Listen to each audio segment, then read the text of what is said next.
Hi everyone, welcome back to our YouTube channel. కొత్తగా ఎవరైనా మన వీడియోని చూస్తున్నట్లయితే ప్లీజ్ సబ్స్క్రైబ్ చేసుకోండి. సో ఇవాళ అయితే అసలు నాటుకోడి పులుసు అయితే పెట్టబోతున్నామండి ఇంట్లోనే సింపుల్గా. చూసేయండి, ఇంకా ఆలస్యం ఎందుకు. చూడండి, ఇలా అయితే కాపుతున్నాము. దీన్ని కాపడం అంటారు. కాపడం అయిపోయాక అయితే ఇలా పక్కకి తీసుకొని దానికైతే పసుపు అప్లై చేసాము. సో మొత్తం పసుపు పట్టించాక మళ్ళీ ఒకసారి నీట్గా వాష్ చేసుకుందాం. ఇలా అయితే వాష్ చేసామండి. ఆ తర్వాతకి వచ్చేసి ముక్కలుగా అయితే చేసుకుంటున్నామండి. అందులో ఏమి వాంటెడో ఏమి అన్వాంటెడో తెలుసు కదా. అన్వాంటెడ్ అన్నీ పక్కకు తీసామండి, పడేసాము. సో ఇలా కొట్టాక మెత్తటి మాంసం కూడా ఇలా సపరేట్ చేసాము. చూడండి, కనిపిస్తుంది కదా మీకు ఈ వీడియోలో. అందులో ఉన్న పేగులు ఇంకా అన్వాంటెడ్ వేస్ట్ మొత్తం అయితే పక్కకు పెట్టేసి పడేసామండి. ఇలా బోన్స్ ఇవైతే సపరేట్ చేసుకున్నామండి. మ్యాక్సిమం నాటుకోడిలో బోన్సే ఎక్కువ ఉంటాయండి. సో పులుసు మాత్రం అసలు అదిరిపోతుందండి నాటుకోడి పులుసు. మనం కట్ చేసుకున్న ముక్కల్ని అయితే ఒకసారి ట్యాప్ కింద కడిగేసాను. నీట్గా కడిగేసి పక్కకైతే పెట్టుకున్నానండి. ఆ తర్వాతకైతే ఒక బగును గిన్నె తీసుకొని స్టవ్ మీద పెట్టేసి ఆయిల్ పోసి ఇట్లా ఆనియన్ ముక్కలు అయితే వేసాను. ఆనియన్ వేసాక కొంచెం అవి డీప్ ఫ్రై అయ్యాక నేనైతే అల్లం పేస్ట్ వేసుకున్నాను.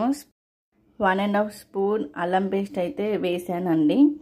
అల్లం పేస్ట్ ఎందుకు వేస్తారు అంటే టేస్ట్ కోసం వేస్తారు. సో చూడండి, నాటుకోడి పులుసు మీరు కూడా ఇంట్లో ట్రై చేయండి. ఇలా వేసాను. సో ఆ తర్వాతకి ఇలా స్లోగా అయితే కలపండి.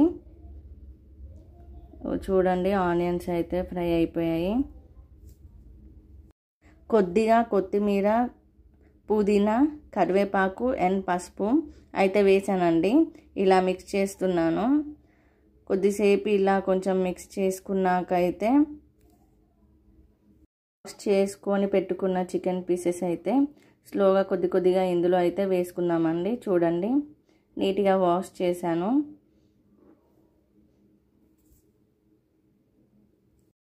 ముక్కలన్నీ మనం వేసుకున్నాకైతే ఒక్కసారి అయితే మంచిగా కలుపుకుందాం మొత్తం. చూడండి, ఇలా కలుపుకున్నాక ప్లేట్ పెట్టేస్తున్నానండి.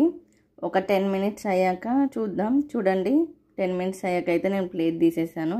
సో ఆ తర్వాతకి వచ్చేసండి నేను కారం యాడ్ చేసుకున్నాను. 3 స్పూన్స్ అయితే వేసాను. తర్వాతకి సాల్ట్ 1.5 స్పూన్ వేసుకున్నాను.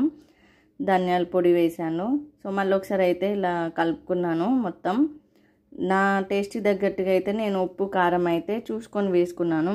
సో మీరు కూడా ఒకవేళ కారం స్పైసీ ఎక్కువ తింటే కారం ఎక్కువ వేసుకోండి, లేదు తినలేము అంత కారం అనుకుంటే తగ్గించుకోండి. ఆ తర్వాతకి అయితే నేను వాటర్ పోసానండి. సో మళ్ళీ ఒకసారి ఇలా కలుపుకుందాం. సో కలుపుకున్నాకైతే మళ్ళీ ప్లేట్ పెట్టేస్తున్నాను. మళ్ళీ ఒక 10 మినిట్స్ అయితే నేను ఉంచుతున్నానండి. నాటుకోడి కదా, టైం పట్టుద్ది కొంచెం. చూడండి, 10 మినిట్స్ తర్వాతకి ఉడికిపోయాయి ముక్కలు అయితే. లాస్ట్లో అయితే గరం మసాలా యాడ్ చేశానండి కొద్దిగంతా. సో మాకు ఇంకా ఫాస్ట్గా కావాలి కర్రీ అనుకుంటే కుక్కర్లో కూడా పెట్టుకోవచ్చు. కుక్కర్లో పెడితే అయితే ఒక 5 విజిల్స్ వచ్చే వరకు ఉంచితే చాలండి, ముక్కలు అయితే ఉడికిపోతాయి. సో నేనైతే ఇక్కడ కుక్కర్ అయితే యూస్ చేయలేదు. చూడండి ఎంత బాగా ఉడికిపోయాయో ముక్కలు. లాస్ట్లో అయితే నేను కొత్తిమీర యాడ్ చేశానండి. సో మన నాటుకోడి పులుసు అయితే కంప్లీట్ అయిపోయింది. నెక్స్ట్ నేనైతే పూరీలు చేస్తున్నానండి మార్నింగ్ టిఫిన్కి. ఒక పక్కకి పూరీలు కూడా రెడీ అవుతున్నాయి.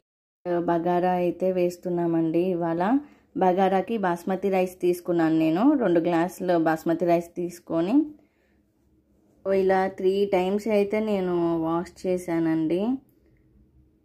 వాష్ చేసుకొని కొన్ని వాటర్ పోసి అయితే నేను పక్కన పెట్టాను బాస్మతి రైస్ని. నెక్స్ట్ ఇలా పూరీలకి అయితే పక్కన కడాయి పెట్టాను. ఆయిల్ హీట్ చేస్తున్నానండి పూరీ కోసం. సో ఆయిల్ అయితే హీట్ అయిపోయిందండి. పూరీలు అయితే కాల్చుతున్నాను. చూడండి, ఒక్కొక్క పూరీ అయితే వేసుకుంటూ కాల్చాను. అయిపోయింది.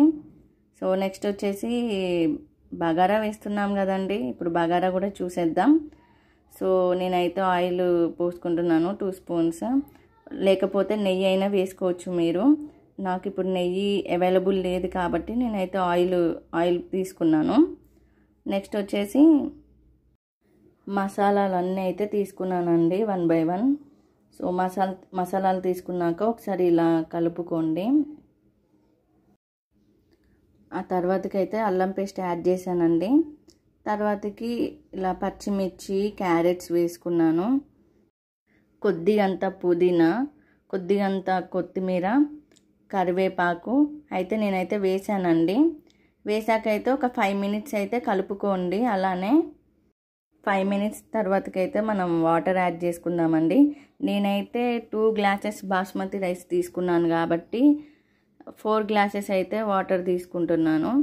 వీడియోలో చూపిస్తున్న గ్లాస్తోనైతే నేను 2 glasses బాస్మతి రైస్ తీసుకున్నాను కదా, అండ్ ఆ గ్లాస్తోనే నేను 4 glasses వాటర్ అయితే పోసాను. సో కొంచెం ఉప్పు అయితే వేసానండి. చూడండి, ఇలా వాటర్ మసులుతున్నప్పుడు అయితే మనం పక్కన పెట్టుకున్న బాస్మతి రైస్ అయితే యాడ్ చేసుకోవాలి. మూత అయితే పెట్టుకున్నానండి. తర్వాతకి ఒక 10 minutes అలా వదిలేసాను. సో ఫైనల్గా అయితే మన బగారా రైస్ అయితే ప్రిపేర్ అయిపోయిందండి. చూడండి, గుమగుమలాడిపోతుంది. సో లాస్ట్లో అయితే కొద్దిగంత కొత్తిమీర యాడ్ చేశాను. సో ఫైనల్గా అయితే నాటుకోడి పులుసు, బగారా అండ్ పూరి కూడా కంప్లీట్ అయిపోయింది. నాకైతే అసలు నోరు ఊరిపోతుందండి, ఎప్పుడెప్పుడు తినేయాలా అని చెప్పేసి.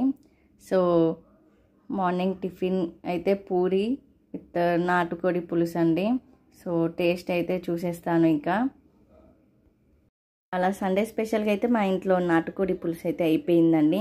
సో మీరేం చేశారనేది నాకు కామెంట్ చేయండి. సూపర్ అండి, కర్రీ అయితే చాలా బాగుంది.